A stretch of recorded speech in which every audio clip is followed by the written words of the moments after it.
창세기 44장 1에서 34절 말씀입니다.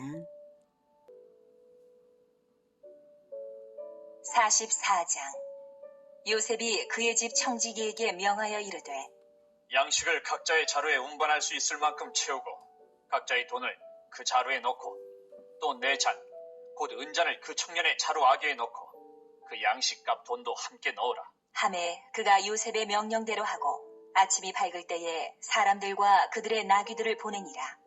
그들이 성읍에서 나가 멀리 가기 전에 요셉이 청지기에게 이르되 일어나 그 사람들의 뒤를 따라가서 그들에게 이르기를 너희가 어찌하여 선을 악으로 갚느냐. 이것은 내 주인이 가지고 마시며 늘 점치는 데에 쓰는 것이 아니냐. 너희가 이같이 하니 악하도다 하라. 사랑하는 형제 여러분, 6월 13일 월요일 새벽 묵상에 오신 것을 환영합니다. 총리가 된 요셉은 자기의 정체를 안 밝히고 형들을 시험합니다. 지난번에 첫 번 시험을 하고 이제 두 번째 시험을 합니다. 왜 두 번씩이나 시험이 필요할까요? 왜 아직 자기 정체를 밝히지 않는 것일까요? 이것을 제대로 이해하려면 그동안의 사연을 돌아볼 필요가 있죠. 이스라엘 즉 야곱은 그리스도의 나라를 세우는 하나님의 언약을 선조 아브라함과 이삭에게서 물려받은 사람인데요. 4명의 아내가 있었죠. 그중 라헬을 특별히 사랑했기 때문에 라헬이 낳은 아들 요셉과 베냐민을 특별히 사랑했어요. 그래서 형들은 요셉을 미워하고 애굽의 노예로 팔고는 짐승피를 묻힌 요셉의 옷을 아버지에게로 가져갔고 아버지는 요셉이 죽은 줄로 알았습니다. 요셉은 애굽의 노예로 팔렸지만 하나님의 은혜로 애굽의 총리가 되었습니다. 총리가 된 요셉 앞에 형들이 나타났고 생존의 위기 때문에 곡식을 사러 온 형들을 요셉이 억류하고 또 시몬을 인질로 잡으면서 시험했죠. 그 첫 시험은 회개를 일으키는 시험이었습니다. 형들은 심히 두려워하면서 요셉을 해코지한 것을 애통했습니다. 1차적으로는 성공했죠. 그런데 아직 그 회개는 불완전합니다. 표면적인 수준의 회개가 전부가 아닙니다. 살인 미수와 인신매매 그 사건 자체만 애통할 것이 아니라 그 원인이 된 시기 질투, 형제 우애가 없었던 것, 이것을 회개해야 합니다. 행위로 나타난 것만 아니라 마음에 품었던 것까지 애통하며 끊어내야 합니다. 그런데 어떻게 그런 회개를 이끌어낼까요? 설령 이끌어낸다 해도 마음을 어떻게 들여다볼 수가 있겠어요? 행동으로 회개가 증명되도록 유도하는 방법은 바로 형제의 위기를 조성해 보는 것입니다. 시기 질투심을 여전히 가지고 있다면 시험에 넘어질 것이고 형제를 위해 희생심을 나타낸다면 시기 질투를 넘어선 것일 테니까요. 형제들은 이것을 반드시 통과해야만 한 덩어리의 공동체로 온전히 입애굽을 할 수 있을 것입니다.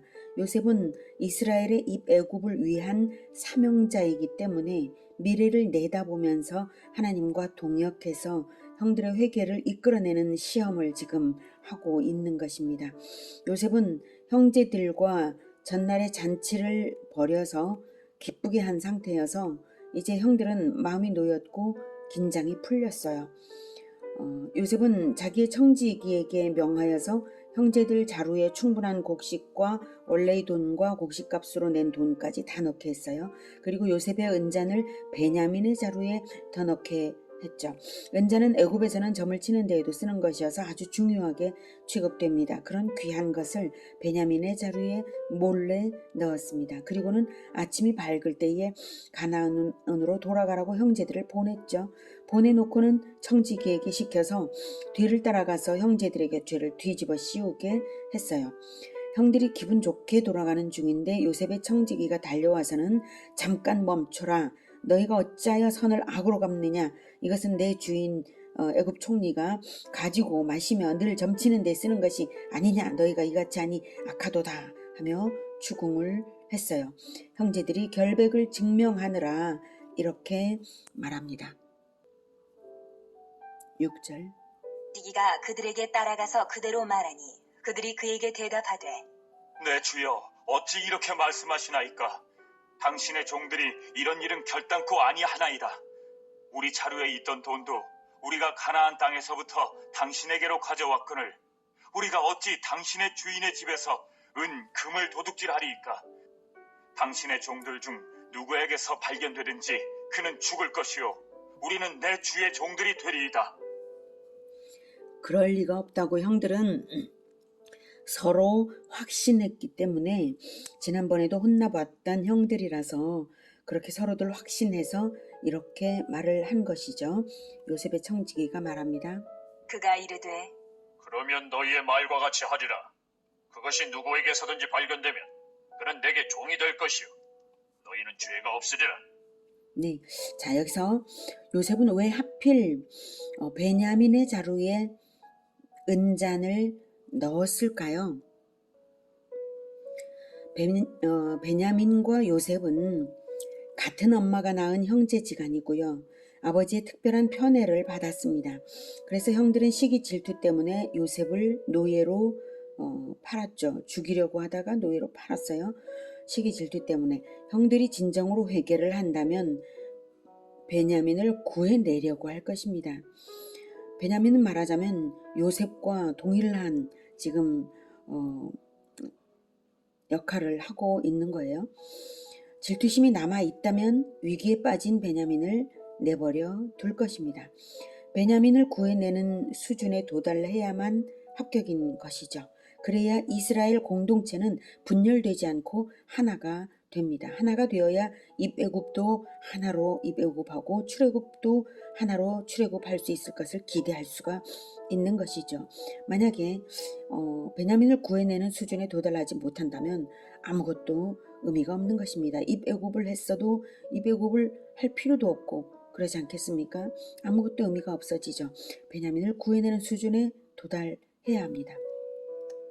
전날 잔치에서 요셉은 일부러 베냐민에게만 음식을 5배나 더 주기도 했죠. 이것도 시험이었어요. 이번에는 베냐민에게만 위기를 주어서 형들의 형제 우애를 보려는 것입니다. 자, 그래서 11절.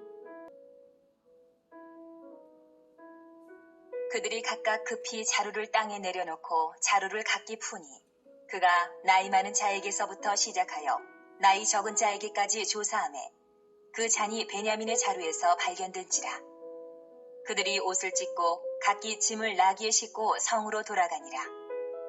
유다와 그의 형제들이 요셉의 집에 이르니 요셉이 아직 그곳에 있는지라. 그의 앞에서 땅에 엎드리니 요셉이 그들에게 이르되 너희가 어찌하여 이런 일을 행하였느냐? 나 같은 사람이 점을 잘 치는 줄을 너희는 알지 못하였느냐? 네, 자루를 다 풀고 조사했더니 베냐민의 자루에서 발견되고요. 청지기가 베냐민만을 억류해서 데려가는데 형들이 베냐민만 보내지를 않고 모두 가슴을 치며 옷을 찢으며 슬퍼하고 따라가서 땅에 요셉 앞에 엎드렸어요. 시험은 점점 합격선에 가까워져 가고 있습니다. 그 모습을 보는 요셉의 마음이 좋았을 거예요. 네, 마음속으로 다행이다. 형들이 베냐민을 사랑하는구나. 이렇게 했을 거예요. 하지만 요셉은 아직도 엄하게 말을 합니다. 너희가 어찌하여 이런 일을 행하였느냐? 나 같은 사람이 점을 잘 치는 줄을 너희는 알지 못하였느냐? 이 말은 요셉이 정말 점을 치는 자가 아니라 너희들 죄를 내가 다 알고 있다. 이런 식으로 말하는 거죠. 그때 유다가 나섭니다. 16절. 유다가 말하되 우리가 내 주께 무슨 말을 하오리까? 무슨 설명을 하오리까? 우리가 어떻게 우리의 정직함을 나타내리까? 네, 유다의 말투에서 아주 간절함이 느껴집니다. 유다는 아버지 야곱에게 맹세한 것이 있어서 마음이 간절할 수밖에 없어요. 하나님이 종들의 죄악을 찾아내셨으니 우리와 이 잔이 발견된 자가 다 내 주의 노예가 되겠나이다. 하나님이 과거의 죄를 떠오르게 하신다는 것이죠. 하나님이 종들의 죄악을 찾아내셨다는 것은 비록 이 일에는 우리가 정직하지만 잔이 발견되었으니 베냐민뿐만 아니라 우리 모두가 다 내 주의 노예가 되겠다고 합니다. 아주 간청함으로써 자비를 얻어보려고 합니다. 지금 이 순간은 시시비비를 따지는 것보다 자비를 구하는 것이 필요하니까요. 그래서 아주 일단 이 상황에서는 베냐민을 구하는 이 목적 이거 하나에 집중을 하고 있어요. 그래서 자비를 구하는 것입니다. 17절. 요셉이 이르되 내가 결코 그리하지 아니하리라. 잔이 그 손에서 발견된 자만 내 종이 되고 너희는 평안히 너희 아버지께로 돌아 올라갈 것이니라. 네, 시험을 주는 듯 하면서도 양심을 자극하는 말이에요. 어떻게 베냐민을 두고 아버지께로 평안히 갈 수가 있겠습니까? 너희는 평안히 너희 아버지께로 도로 올라갈 것이니라 라는 말을 들을 때 형제 우애가 없으면 그래 맞아 우리는 베냐민만 놔두면 평안히 갈 수 있겠다 이렇게 생각을 하겠지만 형제들이 그럴 수가 없는 거죠. 결코 그럴 수 없다는 것을 형제들은 다 압니다. 그때 유다가 나서는데요. 18절. 유다가 그에게 가까이 가서 이르되 내 주여, 원하건대 당신의 종에게 내 주의 귀에 한 말씀을 아뢰게 하소서. 주의 종에게 노하지 마소서. 주는 바로와 같으심이니이다. 네, 가까이 다가가면서 원하건대 막 이러면서 한 말씀만 제발 이러면 굉장히 간절하죠. 계속 듣겠습니다. 이전에 내 주께서 종들에게 물으시되 너희는 아버지가 있느냐 아우가 있느냐 하시기에 우리가 내 주께 아뢰되 우리에게 아버지가 있으니 노인이요 또 그가 노년에 얻은 아들 청년이 있으니 그의 형은 죽고 그의 어머니가 남긴 것은 그뿐이므로 그의 아버지가 그를 사랑하나이다 하였더니 주께서 또 종들에게 이르시되 그를 내게로 데리고 내려와서 내가 그를 보게 하라 하시기로 우리가 내 주께 말씀드리기를 그 아이는 그의 아버지를 떠나지 못할지니 떠나면 그의 아버지가 죽겠나이다. 주께서 또 주의 종들에게 말씀하시되 너희 막내 아우가 너희와 함께 내려오지 아니하면 너희가 다시 내 얼굴을 보지 못하리라 하시기로 우리가 주의 종 우리 아버지에게로 도로 올라가서 내 주의 말씀을 그에게 아뢰었나이다. 그 후에 우리 아버지가 다시 가서 곡물을 조금 사오라 하시기로 우리가 이르되 우리가 내려갈 수 없나이다. 우리 막내 아우가 함께 가면 내려가려니와 막내 아우가 우리와 함께 가지 아니하면 그 사람의 얼굴을 볼 수 없음이니이다.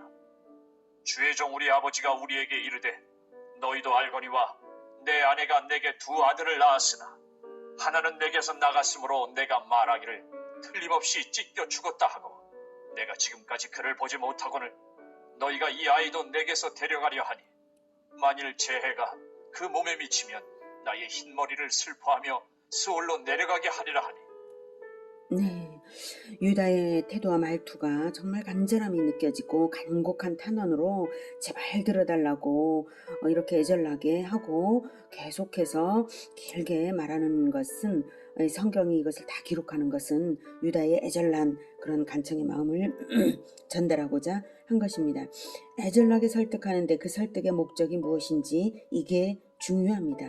30절부터 아버지 야곱에 대한 유다의 마음이 나타납니다. 30절. 아버지의 생명과 아이의 생명이 서로 하나로 묶여 있거늘 이제 내가 주의 종 우리 아버지에게 돌아갈 때에 아이가 우리와 함께 가지 아니하면 아버지가 아이의 없음을 보고 죽으리니 이같이 되면 종들이 주의 종 우리 아버지가 흰 머리로 슬퍼하며 스올로 내려가게 함이니이다. 주의 종이 내 아버지에게 아이를 담보하기를 내가 이를 아버지께로 데리고 돌아오지 아니하면 영영이 아버지께 죄짐을 지리이다 하였사오니 이제 주의 종으로 그 아이를 대신하여 머물러 있어 내 주의 종이 되게 하시고 그 아이는 그의 형제들과 함께 올려 보내소서.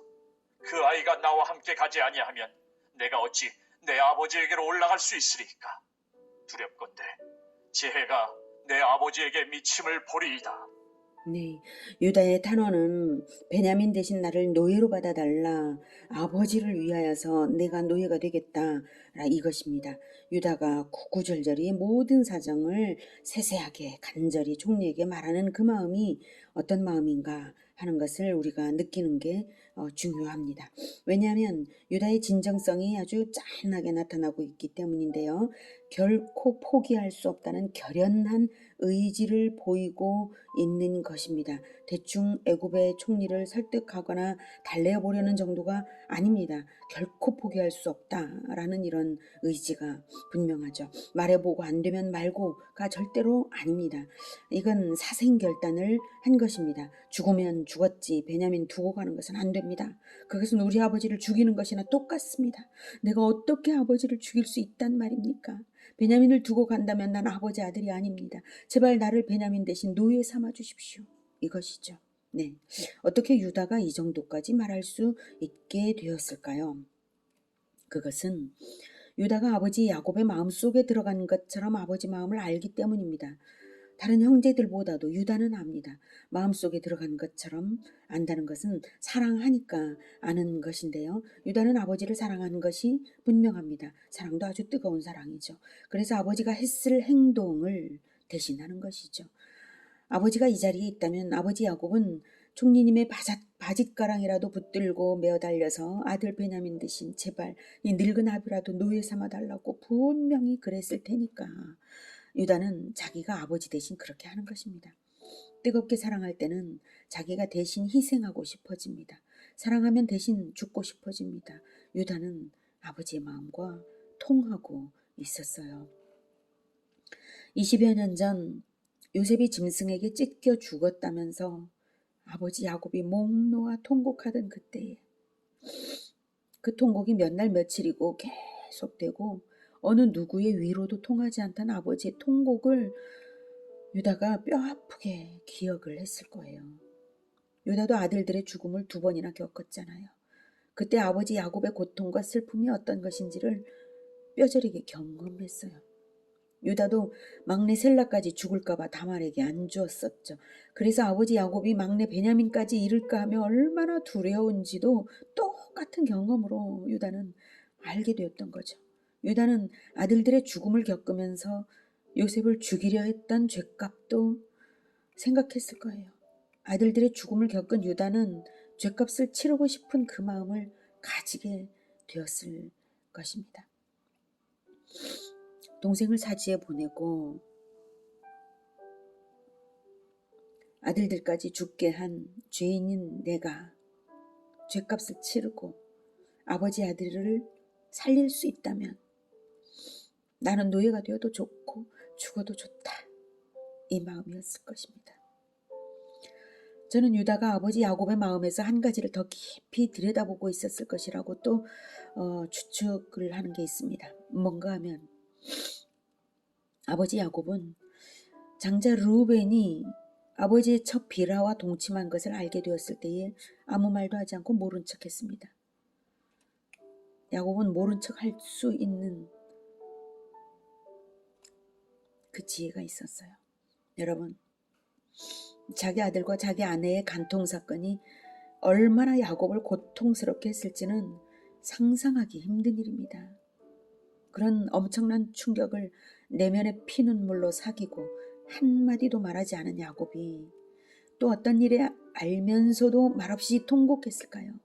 알면서도 말없이 통곡한 그 일이 뭐겠어요?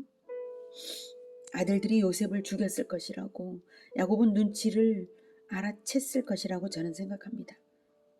너희가 이제는 이 아이마저도 내게서 빼앗아 가려고 하는구나 라는 절규에서 야곱의 절규에서 감잡을 수 있습니다. 그것을 유다도 느끼고 극심하게 괴로웠던 것입니다.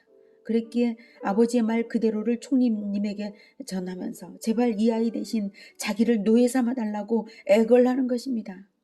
베냐민이 노예가 되는 것은 유다에게는 견딜 수가 없는 일이었어요. 유다 자신에게도 부양해야 될 아들들이 사실 있는데도 불구하고 동생 베냐민이 노예가 되는 꼴은 더 못 볼 일이었던 것입니다.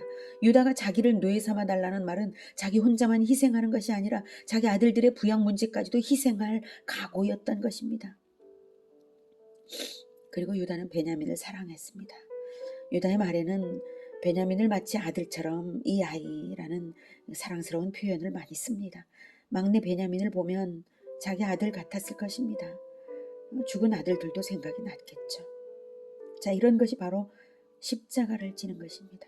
유다는 아버지를 뜨겁게 사랑하기 때문에 베냐민을 위해 자기 희생에 뜨거운 마음을 쏟았습니다. 오늘 저는 두 가지에 감동이 됩니다.